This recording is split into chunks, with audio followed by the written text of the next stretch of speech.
عام طور پر لیلۃ القدر ماہ رمضان کی 27ویں شب کو ہی منائی جاتی ہے، لیکن یہ لیلۃ القدر ہمیں کیوں عطا کی گئی؟ لیلۃ القدر دینے کا مقصد کیا ہے؟ اور لیلۃ القدر میں ہمیں کرنا کیا چاہیے؟ اور لیلۃ القدر کی برکتیں کیا ہے؟ اس سلسلے میں آپ اور ہم اکثر علماء سے سنتے رہتے ہیں، لیکن آئیے پہلے میں آپ کو اس سورہ مبارکہ کا شان نزول عرض کروں، اس کے بعد پھر اپنی بات کو آگے بڑھاؤں۔ اللہ کے پیارے حبیب مصطفیٰ کریم رؤوف الرحیم صلی اللہ تعالی علیہ وسلم کو بنی اسرائیل کے واقعات سنانا بڑا پسند تھا۔ اللہ کے پیارے محبوب صلی اللہ علیہ وسلم اپنے صحابہ کے درمیان بیٹھ کر انہیں بنی اسرائیل کے واقعات بتا رہے تھے۔ نوح علیہ السلام کی قوم کا حال، ابراہیم علیہ السلام کی قوم کا حال، موسیٰ علیہ السلام کی قوم کا حال۔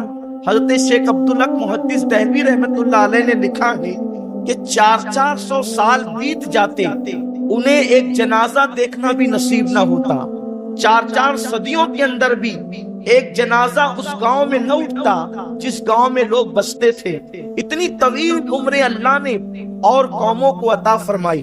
جب حضور سید عالم صلی اللہ علیہ وسلم نے ایک اسرائیلی بزرگ کا واقعہ بیان کیا، ان کی عبادتیں بیان کی، ان کے روزے بیان کیے، تو مصطفیٰ کریم صلی اللہ علیہ وسلم کی بارگاہ میں صحابہ نے عرض کیا، یا رسول اللہ، ان کی تو اتنی عمریں تھیں، ہمارے پاس تو اتنی عمر نہیں۔ امت محمدیہ کی عمر طبعی طور پر 60 اور 65 سال ہے۔ میرے آقا، ہمارا کیا ہوگا؟ بس سوال کرنے والے کون ہیں؟ اللہ کے حبیب صلی اللہ علیہ وسلم کے صحابہ۔ سوال کرنے والی وہ مخلوق ہے کہ انبیاء کے بعد ان سے بہتر کوئی ہو نہیں سکتا، اور جواب دینے والے مصطفیٰ جان رحمت صلی اللہ علیہ وسلم، مجیب یعنی جواب دینے والی ذات وہ ہے کہ زبان ان کی ہے اور کلام خداوند قدوس کا ہے۔ ہر انسان سے سوال کیا جاتا ہے، ہر انسان سے سوال ہوتا ہے، لیکن دنیا میں کوئی پیدا نہیں ہوا کہ جو سوال کے جواب میں لاجواب نہ ہو جائے۔ اور جب انسان سوال کے جواب میں لاجواب ہوتا ہے تو جب چہرہ اٹھتا ہے، جب گردن اٹھتی ہے، انسان کے چہرے پر کے آثار ہوتے ہیں، لیکن قربان جائیں، سوال کرنے والے صدیق و فاروق ہے، عثمان و علی ہے، سعید ہے، طلحہ و زبیر ہے۔ مصطفیٰ کریم سے سوال کیا، یا رسول اللہ، اللہ نے ان کو اتنی طویل عمر عطا کی اور ہمیں اتنی یا رسول اللہ ہمارا کیا؟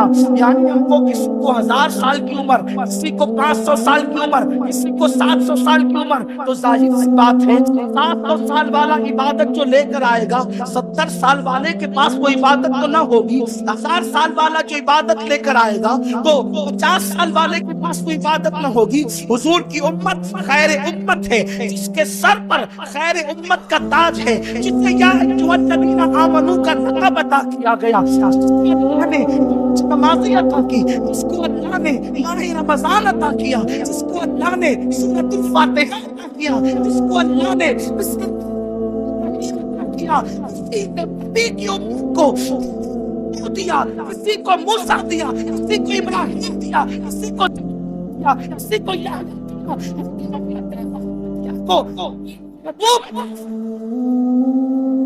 صحابہ نے اس کی یا رسول اللہ ہماری عمریں کم، ان کی عمریں زیادہ۔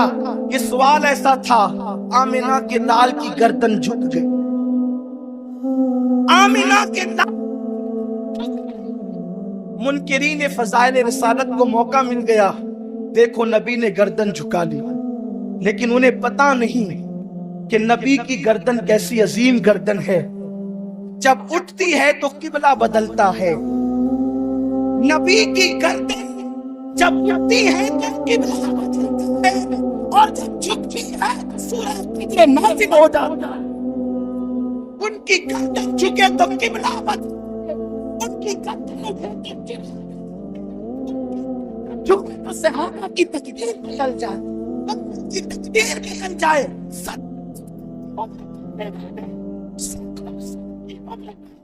سے آگے نکل جائے، آمنہ کے لال نے گردن جھکا لی۔ اللہ نے فرمایا جبریل میرا محبوب گردن کیوں جھکاتا ہے؟ لوگ کہتے ہیں اگر حضور نے معراج کی شب پوچھا جبریل یہ کیا ہے، تو کہتے ہیں حضور کو معلوم ہوتا تو پوچھتے کیوں؟ اب یہاں کوئی کہے کہ اللہ کو معلوم ہوتا تو پوچھتا کیوں؟ اللہ کی شان ہے عالم الغیب والشہادہ، لیکن وہ جبریل سے پوچھتے ہیں محبوب گردن کیوں جھکاتا ہے؟ اور حیرت کی بات یہ سدرہ پہ رہنے والا جبریل اللہ کو عرض کرتا ہے مولا محبوب نے گردن اس لیے جھکائی کہ امت کی کم عمری یاد آ گئی۔ جبریل کو معلوم ہے اور اللہ پوچھ رہا ہے۔ اللہ نے کیوں پوچھا؟ اس لیے کہ پوچھنے میں حکمت تھی۔ اللہ نہ پوچھتا تو لوگوں کو پتہ کیسے چلتا کہ محبوب کا گردن جھکانا کیوں ہے؟ اور محبوب کی گردن جھکی تو اللہ کی رحمت کی بے قرار، اللہ تبارک و تعالیٰ کی رحمت ہر بے قرار دل کا قرار ہے۔ حضور کی گردن جھکتی ہے تو خدا کی رحمت۔ اللہ اکبر۔ اللہ نے فرمایا جبریل محبوب گردن کیوں جھکا؟ عرض کی مولا تیرے حبیب کو امت کی کم عمری یاد آ گئی۔ ارشاد ہوتا ہے پھر جبریل سدرہ پہ رکنا کیسا؟ جب محبوب کو کہہ کر سنا دے خیر من الف شہر۔ حبیب تیری امت کو ایک رات ایسی عطا کر دیتے ہیں کہ جو 1000 مہینوں سے افضل ہے۔ 1000 مہینوں سے افضل ہے، 1000 مہینوں کے برابر نہیں، 1000 مہینوں سے افضل ہے۔ صاحب روح البیان لکھتے ہیں کہ یہ اس سورہ مبارکہ کو سورۃ القدر کہتے ہیں۔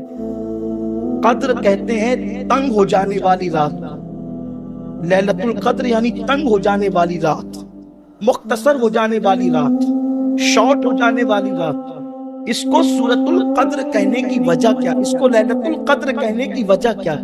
تو فرمایا گیا اس رات اتنے فرشتے زمین پہ نازل ہوتے ہیں، اتنے فرشتے زمین پہ نازل ہوتے ہیں کہ اللہ اکبر، اللہ کی زمین تنگ ہو جاتی ہے۔ اور صرف فرشتے ہی نہیں آتے بلکہ فرشتوں کا سردار جبریل امین بھی آتے ہیں۔ اور صرف ایک رات۔ لیکن یہاں میں بڑی معذرت کے ساتھ ایک بات عرض کرنا چاہتا ہوں لیلۃ القدر کے حوالے سے بات کرتے ہوئے، کیونکہ محفل تو ہو چکی ہے، بہت مختصر سی باتیں کر کے گفتگو کو ختم کرنا ہے اور پھر انشاءاللہ تعالی دعا بھی کرنی ہے۔ یہ لیلۃ القدر میں فرشتے کیوں آتے ہیں اور جبریل امین؟ اس لیے کہ بظاہر زمین سے بہت افضل تو سدرۃ المنتہا ہے، پھر جبریل امین ہر سال آتے ہیں اور لیلۃ القدر میں آتے ہیں۔ اور کیوں آتے ہیں؟ جبریل امین اور سارے فرشتے سال بھر دعا کرتے ہیں، سال بھر دعا کرتے ہیں اللہ ہمیں زمین پر جانے کی اجازت دے تاکہ ہم زمین پہ جائیں اور جا کر کے ہم زمین پر ان لوگوں کے چہروں کی زیارت کریں جو ہم سے بہتر عبادت کرتے ہیں۔ یہ کون کہہ رہا ہے؟ یہ جبریل امین کہہ رہے ہیں، سید الملائکہ۔ اور اسلام کا یہ متفقہ نظریہ ہے، تمام عالم اسلام کا یہ عقیدہ ہے کہ غیر نبی جبریل سے افضل ہو نہیں سکتا، کیونکہ جبریل فرشتوں میں رسول فرشتہ ہے، یعنی کہ اللہ تبارک و تعالیٰ نے یہ فرشتوں کو 4 فرشتوں کو رسول فرشتہ بنایا ہے، جناب جبریل، میکائیل، اسرائیل اور اسرافیل۔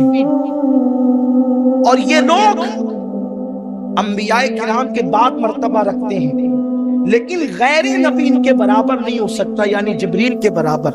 اور جبریل امین کہتے ہیں اللہ ہمیں ان کی زیارت کے لیے جانے دے، ان کے دیدار کے لیے جانے دے جو ہم سے بہترین عبادت کرتے ہیں۔